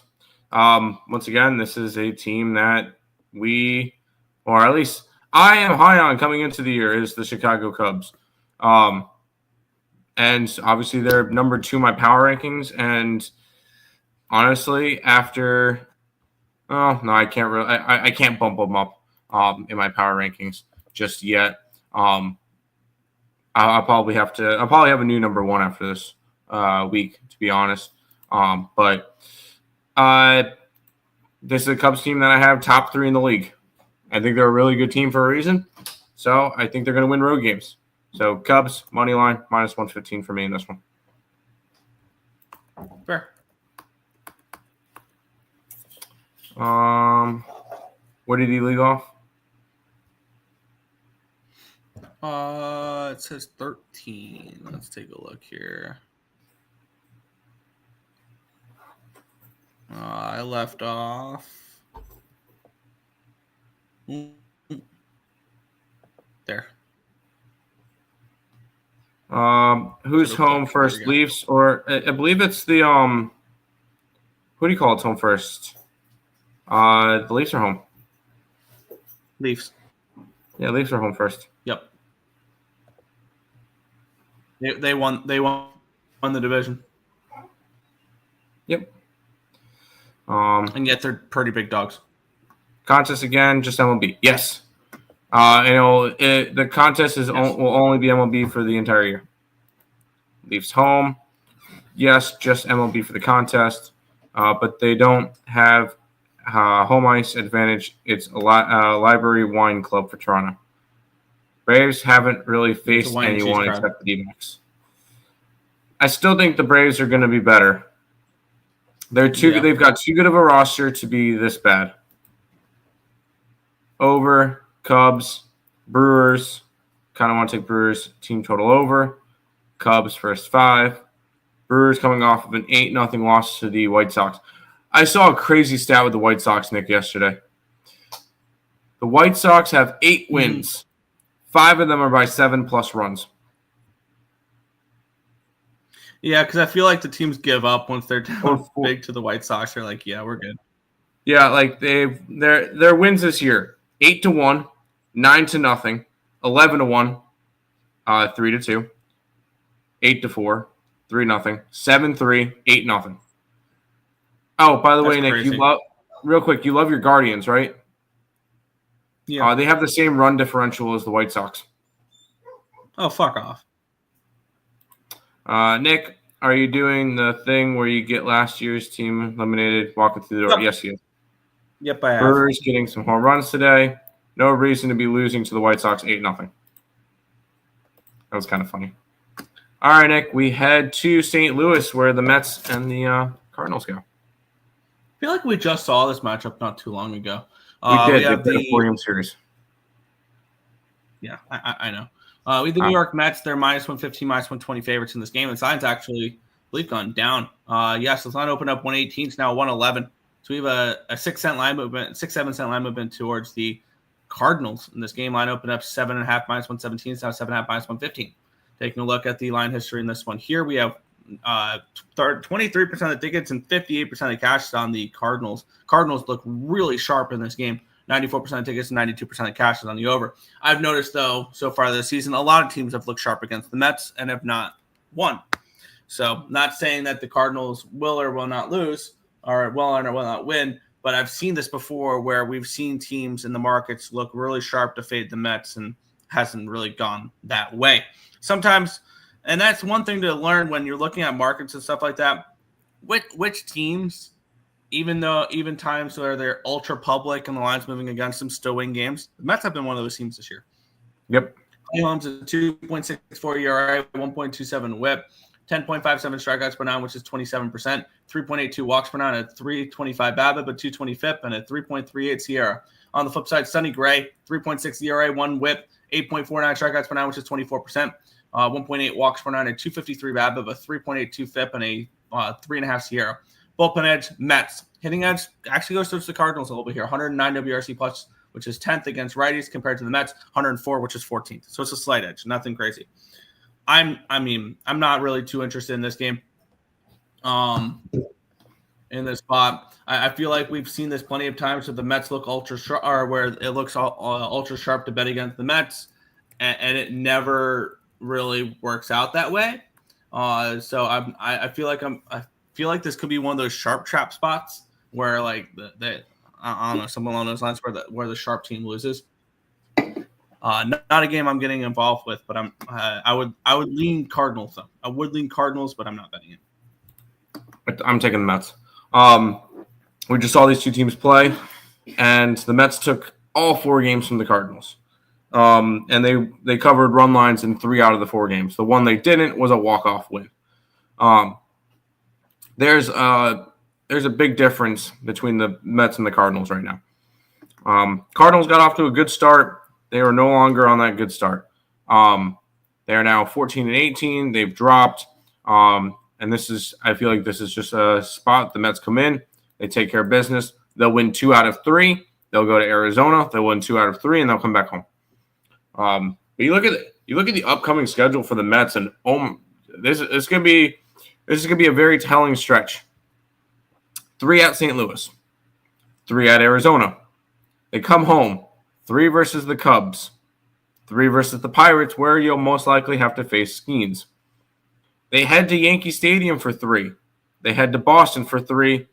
Then they play the Dodgers. And then they have a really tough 6-game stretch where they're at home versus the White Sox and the Rockies. So, but this next upcoming stretch, watch they dominate that stretch and then lose 2 out of 3, both to the White Sox and the Rockies. That would be a Mets thing to do for sure. It would be. I could definitely see that happening. I hope it doesn't. We're losing the series to at least one of those teams. Oh, for sure. It's just how bad. No, for sure. I feel like we're gonna end up losing one of those series. But I took the Mets today. Yeah, but they'll take 2 out of 3 against the Dodgers and sweep the Yankees or something like that, or vice versa. I seen under in the Mets game. The Mets have been a big under team this year. Mets money line, Nerfy. I should have done pleasers and take the Chicago White Sox money line. Yeah. It's all right. We got 2 more baseball games and then 1 each in the NHL and NBA. Yep. We have the Los Angeles Angels taking on the Detroit Tigers. The Tigers -175 road favorites with a total of 7.5 in this game. Did cash with the Tigers last night. I ended up grabbing them. Tariq Skubal taking on Jose Soriano. Fun matchup here for pitchers. Line open up at a 168. It's now 182. So we do a move towards these Tigers. Line open up 7.5 -115. It's now 7.5 -102. Move towards the under here as well. And I kind of do agree with the line move towards the under. 95% tickets, 93% cash is on the over. The line's dropping.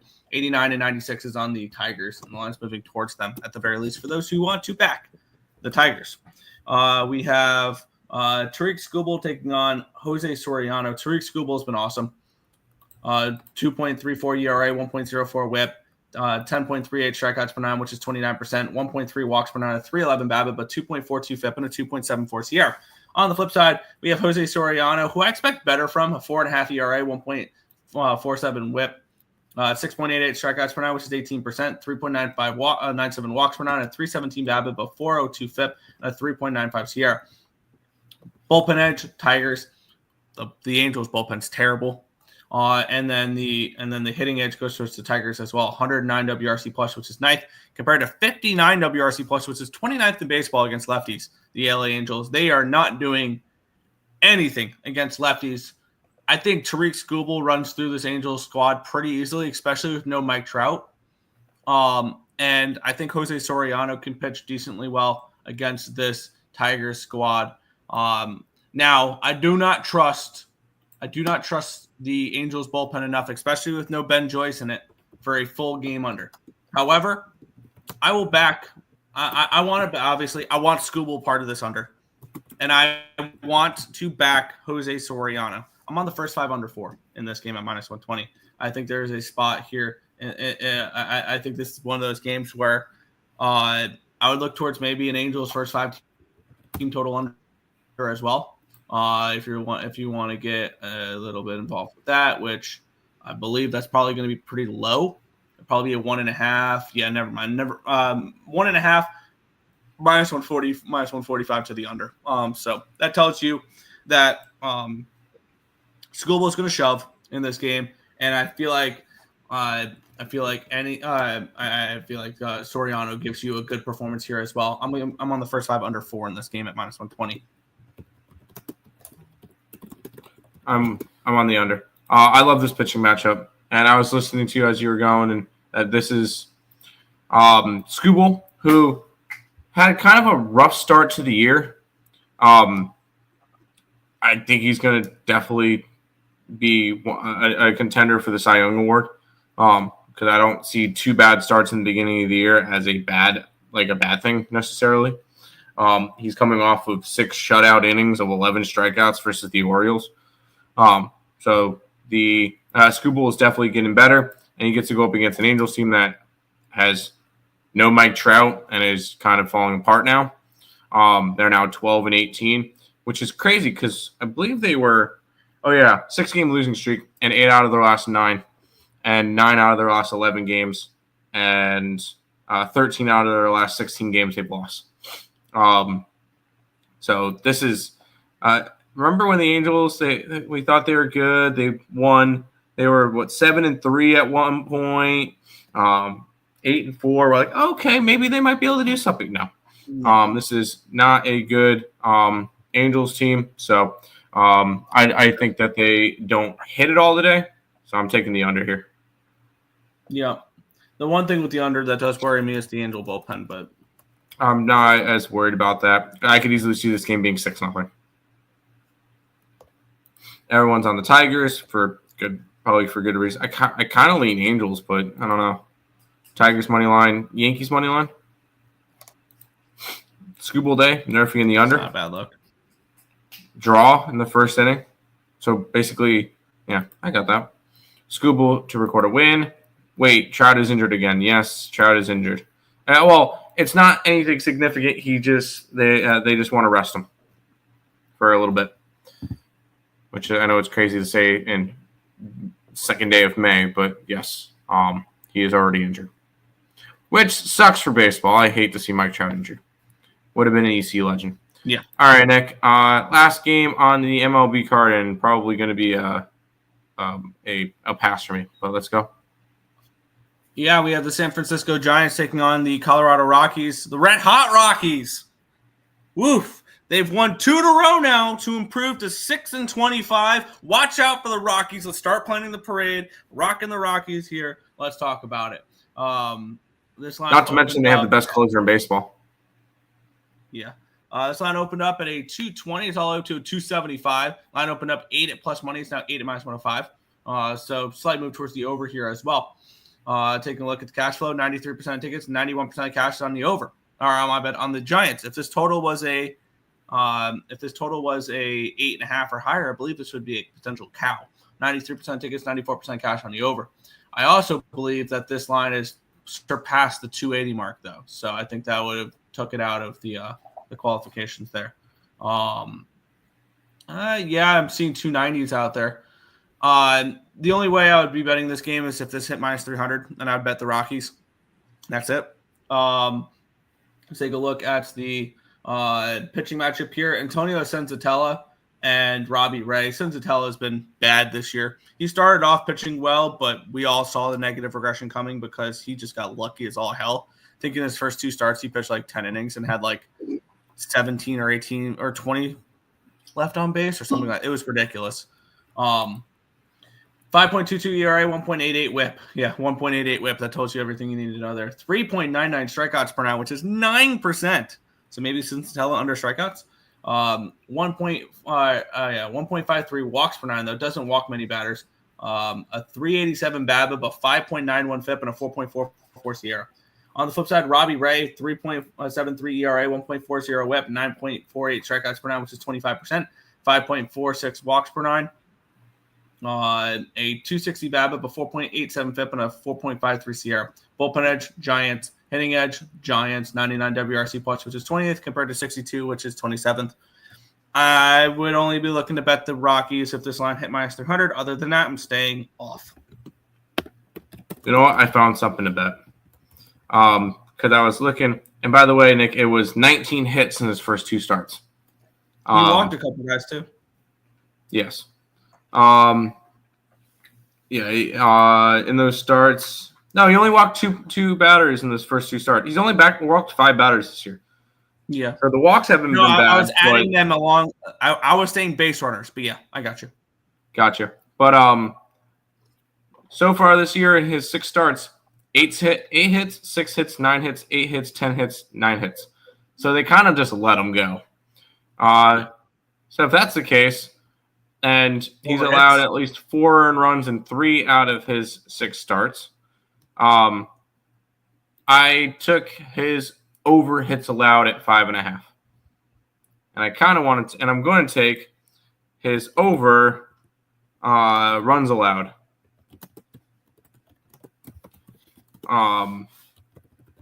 At minus 125. And that's how I'm going to end the card. Nothing involving sides or anything in this game. Just those plays. Fair.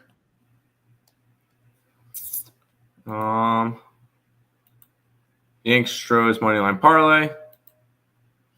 Giants bounce back spot. Definitely could be a Giants bounce back spot. Am I betting them this number? No. Yankees, Astros, Giants. I don't know how I don't really like the Astros though. I don't know. Expensive. But I Plays entered. Thank you, Lex. There you go. Where can I look up the WRC plus stat? Fangraphs. He gets it. WRC plus Kings. Let's get it. All right, Nick. We got 2 playoff games today. Yeah, let's get it started in the NBA. The Golden State Warriors and the Houston Rockets. The Warriors looking to wrap up the series, and they are 5.5-point favorites. Total 205.5 in this game. I have no cash flow information from Action Network right now, so they're just being completely useless. Awesome. Yeah, this line opened up at a 4.5 yesterday. It's now up to a 5.5, so we do have a move towards Golden State. Line opened up a 206. It's now a 207, so a slight move towards the over here as well. Should Golden State probably wrap up the series tonight? Yeah, probably. It says something I'm really interested in going ahead and laying 5.5 with the Warriors in this spot. I think I can let it go. And I think the game I'm probably a little bit more interested in betting is Game 7 tomorrow with Denver and LA. That line in Denver, LA tomorrow has already gone from dog to favorite, by the way. As well, because it opened up and the money line too as well. I think if you like Denver, you bet them now, potentially. But with that being said, for this game, I have no interest in whatsoever on it. Probably Golden State wins. If you like, and here's the thing, here's a way to approach it. If and only if you like the Houston Rockets to win this basketball game, there's only one bet you can make if you like the Houston Rockets to win this basketball game, and it's not the Houston money line. It's pretty simple. You Houston take the to win the Rockets series plus 370 to win the series. Yep. Yeah. Because they'll be favorites next game. So if you like the Rockets to win tonight, Maybe you split up a unit between the money line tonight and the series for them to win the series at plus 370. So at the very least, if they win tonight and lose game 7, you want a money line ticket tonight, and you'll just lose the other half unit, but you'll still make money. So if you think that the Rockets force game 7, split up a unit between the two, or put a unit each on both on the Rockets and to win tonight and to win the series, if you want to approach it that way. I have no interest in it because I'm not betting the Houston Rockets in this game. It is a no play here for me. So no action on this game for me. I guess I lean Warriors, but I'm good.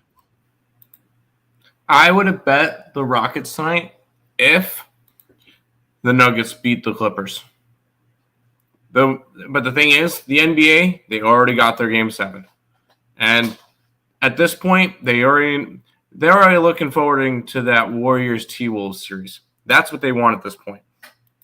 And because Ant versus Curry, that's what they want now. They don't care about the Rockets. And I strongly feel like this series is over. This series was over when the final bell went off last night in the Nuggets game. That's the way I viewed it, just because they got their game 7. So I took the Warriors. I got them at 4. I got them at 5. And I think the series is over. Yeah, I can see that. I went on Fangraphs for stats, but it's different than Knicks. Yeah, I look at Plays enter. There you go. Steph is going to pull a Brunson. He'll hit the game-winning shot. Houston covers the 5.5. I don't think so. Putting on both Rockets all the way. I can't get involved. All right, Nick. That's the NBA game. We'll head to your neck of the woods. I already know where you're going with this one. I'm going to go put it up on the site for you. Yeah, and I saw an interesting thing real quick because we're on the topic of hockey now. It's always interesting to see after a playoff series ends and you see all the injuries listed. Mm-hmm. Here is the injury update from the Florida series for the Tampa Bay Lightning. Bjorkstrand suffered a compartment syndrome and just went to the ER for surgery. Anthony Cirelli had a grade 2 MCL sprain. Luke Glendening had a right shoulder AC joint separation. Yanni Gord had a broken finger. Brendan Hagel had a concussion. Victor Hedman was playing hockey for 25-30 minutes a night on a broken foot. Jesus. Nikita Kucherov had a left hand injury. Nick Paul had a left wrist tear, and Eric Cernak had a left knee contusion. I would love for you to list. I would love for you to show me anywhere remotely close to that in the NBA. No, LeBron James gets ruled out if his pinky hurts. So I just wanted to show off the difference between what it takes to win in the NHL compared to what it takes to win in the NBA. There. But we have the St. Louis Blues taking on the Winnipeg Jets, minus 115 for the Blues, total 5.5. And yes, I'm on St. Louis here to force game 7. Because what's better than 1 game 7? 2 game 7s. And for me, it's really looking at the dominance that the St. Louis Blues have had at home at the Blues to win the series, pre-series. And also I need to find the stat real quick. And I think I had it up, and it was in one of the group chats on Connor Hellebuck in the playoffs on the road has been horrible, if I remember right. Yes, here it is. But going back for the Blues at home, they won the last 2 games, game 3 and game 4 at home against Winnipeg. They beat Utah at home, Colorado, Pittsburgh, Detroit, Montreal, Nashville, Chicago, Vancouver, Anaheim. The last time they lost a home game was back on February 22nd. Was the last time they lost a home game. It was a shootout loss against the Winnipeg Jets. Looking at Connor Hellebuck in the playoffs, he is the last 9 playoff starts for him. 1-8 record, a 4.58 goals allowed average, an 861 save percentage. He's been pulled in 3 straight road playoff starts.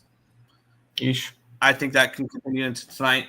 I'm on the Blues money line, and I'm going to actually add something to this game as well. And with those numbers, with Connor Hellebuck on the road and everything along those lines, all right. Okay, we have a reasonable number for this one here.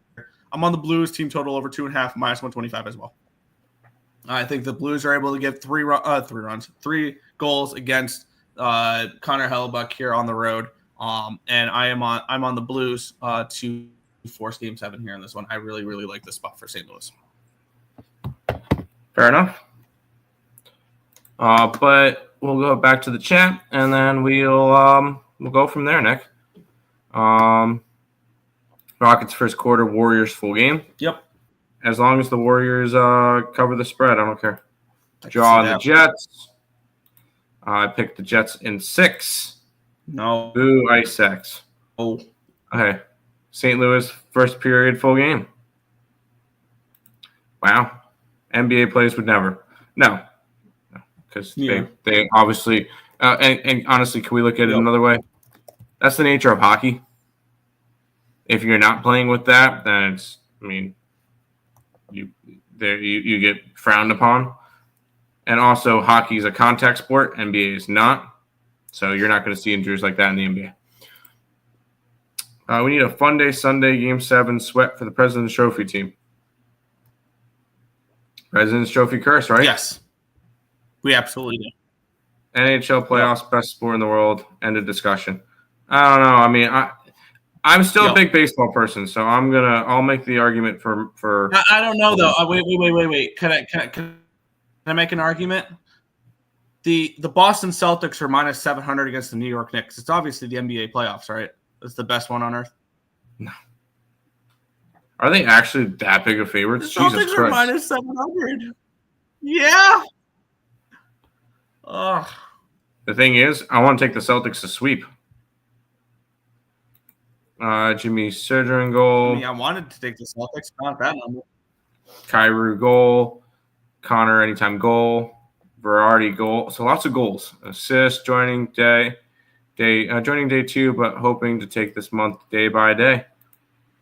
The irony. An assist. Blues puck line. I almost put Blues puck line up on the site for you.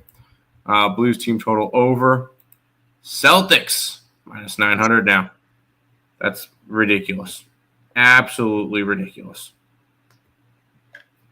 And 1 NHL playoff game, 2 MLB playoffs, 3 NFL playoffs. NFL playoffs are garbage. NFL playoffs are garbage. Hold on, real quick. Speaking of NBA, Greg Popovich steps down and will from head coach and will transition to a full-time president. That's great. That's good for him. End of an era for Coach Pop, king of the best halftime interviews. Yep. But that is everything for today. A solid 2-hour-long show. But we'll be back tomorrow with another one. Actually, I'll be back on Monday because I get the weekends because I have to work. But I'll be back on Monday. NFL playoffs still better than NBA. They're both trash. But we'll see you guys tomorrow.